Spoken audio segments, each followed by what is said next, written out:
I have a problem with kick streamers or jump streamers or 21 Jump Street streamers. I don't know what it's called. Look, I just know their faces because they're always popping up. Can you just watch the end of this? I promise it'll be worth your while. A better you starts today. No, I do know them. Your Aiden Ross types, your Sneeko types, and your Neon types. Like the rest of you YouTubers, I am enamored with their antics. Nay, monkey shines. Nay, sometimes extremely dangerous monkey shines. I get it. I fully understand it. I get that Aiden Ross is sort of the Howard Stern of his generation, and I think that there is great skill to it. Picking your nose on stream, unconsciously. Who the fuck... Could you do it? And, of course, him doing things that I'm kind of scared of talking about because I don't want this video to be demonetized, which probably will just by putting his face on it. But the point is that I get it. I get that, like, you know, running off stage and then coming back and like, oh, guys, I just snorted coke. Like, that's going to be so hardcore when you're 15. And even now, when I look at it, I'm like, no way. I can't believe that he did it. So I'm no better than you guys at all. I am thoroughly entertained by their antics. I get why they get the views. That makes a lot of sense. However, what I don't like, and this is always the case when it comes to it, they're brilliant entertainers. They really are. But when they are kind of training their audience to kind of behave in this impulsive way, and it always just has to keep upping the ante. And it's not entirely their fault either. It really isn't. It's just the thing about the internet is it's so gross. It's always looking for shock value. And the thing is, once you get immune to one level of shock, you have to go to another one. So they are artists in a way. They really are the same caliber as Tom Green back in the day. You know, the real Picassos of Gen X. They were the guys we always looked up to, you jackass types and all that. Yeah, they're you know, deserve to be in that kind of ilk, I suppose. But the thing is, okay, that's why they have been kicked off these platforms, because they're always doing things that are just next level insane, and you can't do that stuff here. And so then they go to these gambling funded sites and they're just like, oh, you just want eyeballs, baby. And so that's all well and good for them. But the problem is that you have to keep upping the ante constantly.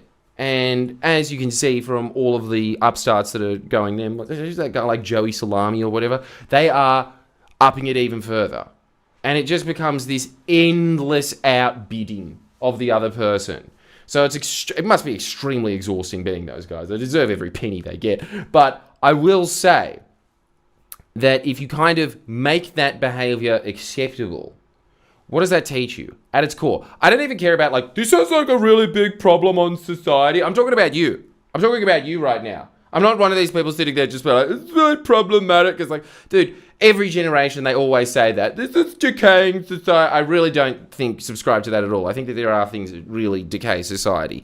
And I think that is basically...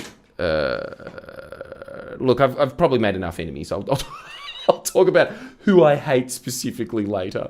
I actually do think it's the moralizers normally that are the ones that are well, they're definitely the but also the that destroy society. But the point is, yeah, I get it. I get the game. They're good at it. Undeniably. But what happens to you when you see that on a subconscious level is, and I know this because this is one of the things that I did benefit from when I was starting out on YouTube, was the fact that people were preceding that point later on. But it is something that is probably not going to be good for you long term, which is that it makes the height of immaturity acceptable, which is to be impulsive. Now, why don't you want to be impulsive? In fact, this is a good definition of maturity. You need to write this down, kiddies. Write this down, and then, you know, while you're down there, use your pen, stab your eye out. Be impulsive. But that is actually a really good example of what impulsive is. It's just like, yeah, I'm confused. That's where we're going, that kind of world. What is bad about that for you personally? Think about this. They have done study after study of what makes successful people. There are very few indicators of what makes a successful person long term. Yes, there are these sort of freak acts that are able to become very successful from being extremely impulsive, but they're kind of like the Usain Bolts of being impulsive. You're probably not going to be one of these people. It is much better to go down the path of impulse delay. Your ability, the first thought that kicks into your head, your ability to say, I'm not going to do that. That actually is the thing that creates successful people. Why? Because normally, if you look, it's kind of like a weird mix. Sometimes it's good to go with your gut, but what is your gut normally built on? Your gut, when you have that gut instinct of this isn't right, you're having that in a different scenario to if you're walking around with an ex-con being like, yeah, I run these streets, cuz, and then they walk down an alley and they think, oh, I'm not walking in there, you go down. And then you go down and then somebody goes like, give me your wallet. They have that because they've been in that scenario so many times that it sort of seems like they're doing it instinctively. But what it is actually is years and years and years of experience that has led to that gut reaction. So when you are active impulsively most of the time, your first act is probably not going to be the best one. I think that it is a good thing because most people don't act at all. So acting at all automatically puts you at a huge advantage to everybody that doesn't. Fine. But secondly, what is probably going to be a better decision is when you have thought about a bunch of externalities. What if I put my head through that zoo enclosure where the chimp is ripping watermelons anyway? If I put it through there, what's going to happen? That sounds like a good idea at the time. I can get the views. And then your head gets ripped off. Oh no, it wasn't such a good idea after all, was it? You see, kids, this is what I'm talking about with impulse delay. All maturity is the ability to sit there and think like, let me just think this through. That's it. Okay? What that happens is that what it does do is it glorifies the idea that you should just be constantly just being like, yeah, just, like, no, you probably shouldn't be. Anyway, what I'm saying now, and this is a big, huge self-help piece of advice, massive, that I would normally say for behind my paywall at Jordan Shanks. So if you want to sign up and you want to get somebody who is going to be giving you constant, never-ending advice of how to improve, because what makes your life better? Improvement. What makes you happier? Improvement. How do we get there?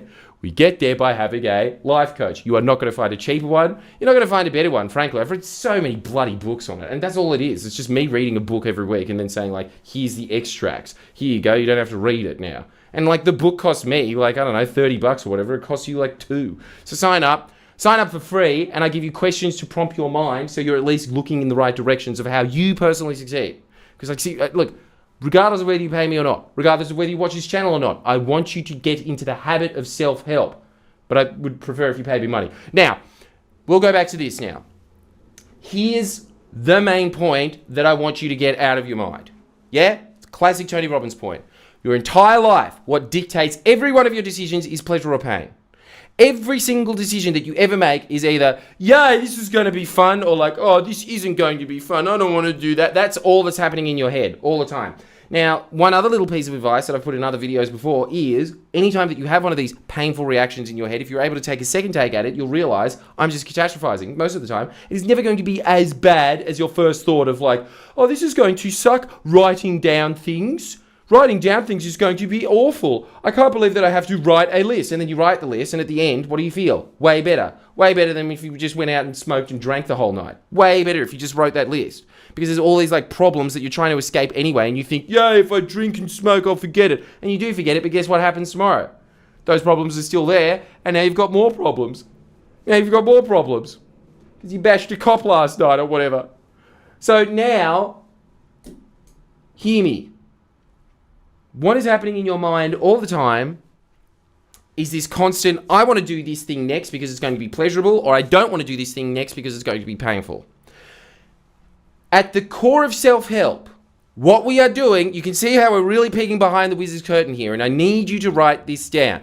At the core of self-help, the way that we are making ourselves more successful is that we are programming our minds to have better responses to stimulus that happens in the outside world. So, if you're a batsman in cricket, yeah, Americans, groove on this. Such a better sport than baseball. I think I've never watched either of them. But the point is, What are they doing when they're training? All the time. They are looking for better responses. They have a coach there, sitting there saying, this is why you need to sign up to Jordan Chase, because I'm going to be your cricket coach. You're going to be sitting there and, okay, if I turn the ball, this ball's coming this way, I hit it like this. The ball's coming like this, it's a spin ball, I hit it like that. That's what they're doing. They're just programming their nervous system and their brain to have these immediate responses to the external stimulus. That is what is happening in self-help. That's why it's important that you sign up. That's why it's important that you subscribe, either to me or someone else. Because what we are doing is conditioning our minds to have better responses to external stimulus.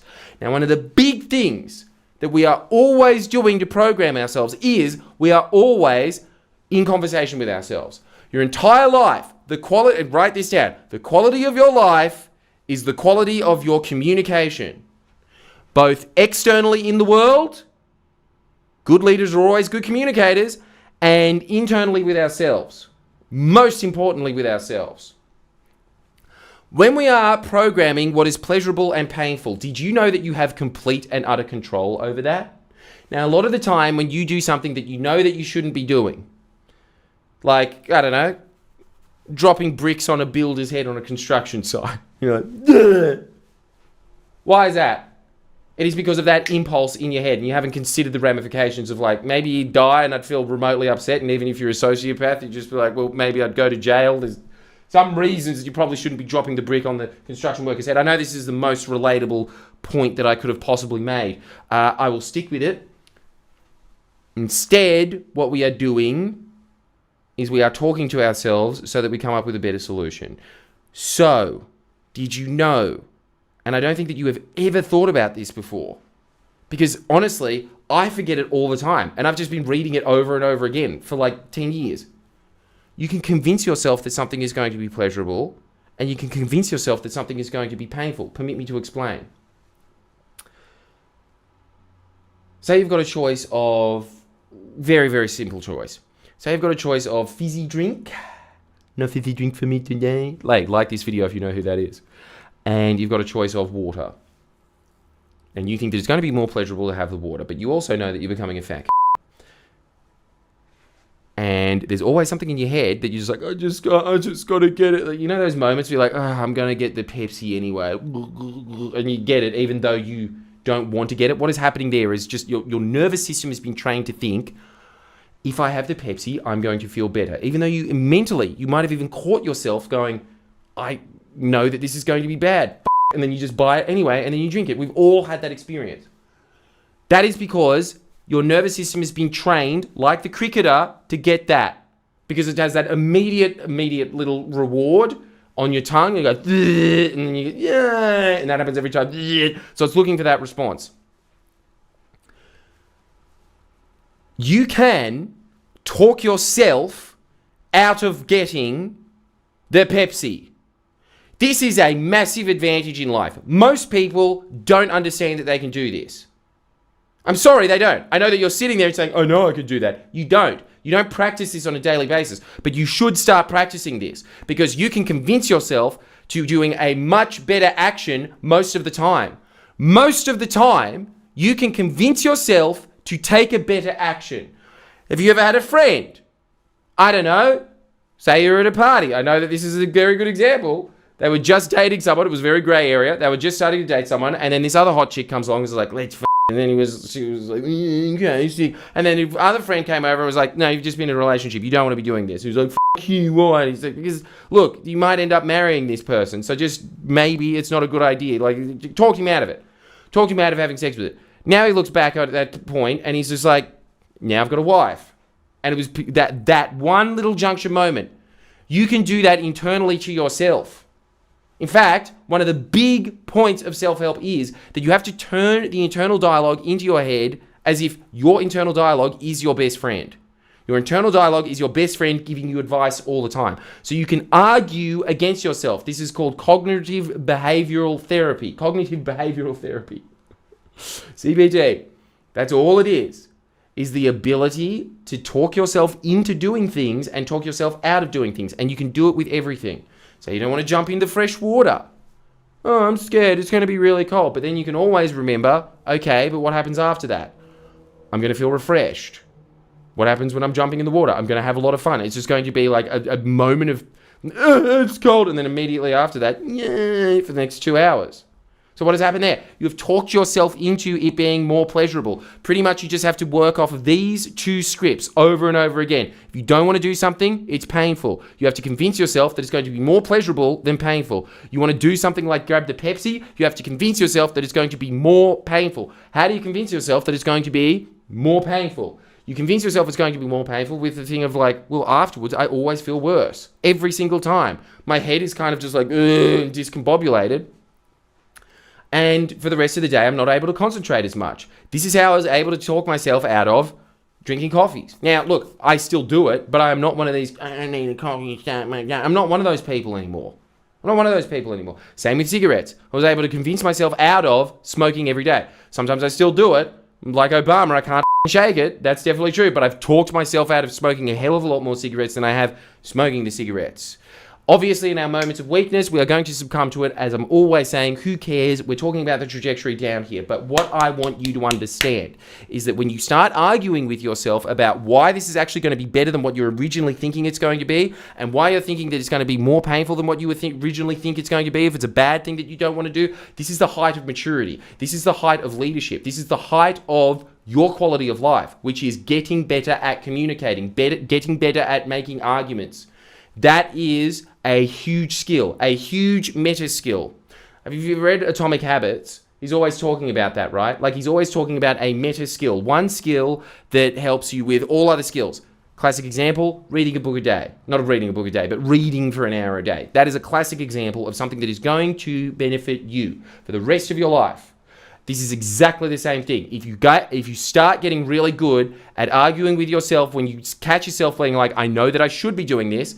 What's this phrase that we're always using? Right action. You know that you should be taking right action to be moving towards something, and then you catch yourself not doing it. You got to start arguing with yourself why it'd be more pleasurable to take the right action. That's self-help in a nutshell. Anyway, I hope that has convinced you to sign up to this channel.